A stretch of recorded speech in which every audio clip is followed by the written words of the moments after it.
The analogy is, you read on the back of the book, it's a very simple one, but without being disparaging at all, employees in a company are a little bit like children in a sandpit.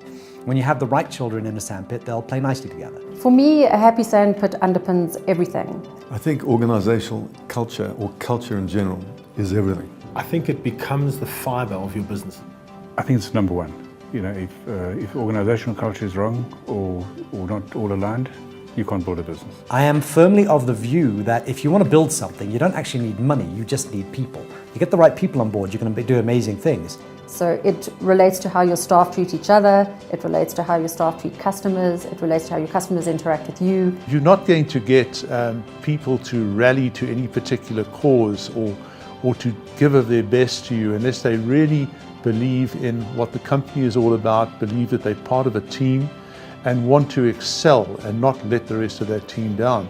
And I think that is company culture. If a company or a business doesn't have a culture, it's never going to survive. It's never going to last. It's never going to grow. The question is, how do you create the culture? And of course, culture is created from a set of values.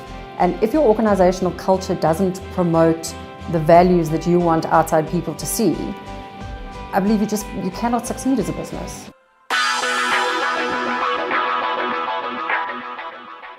For a lot of businesses, you'll go in and they couldn't really tell you what the culture is. They haven't thought about it. That doesn't mean they haven't got one. Groups of people will form a culture. It will happen. And as the business got slightly larger or started to move, so the next layer of people came in and they would take a cue from what we were doing. And so you build it layer by layer. I mean, I would think that the spirit of, say, the Jack Daniel's company has grown quietly there in Tennessee over many, many years.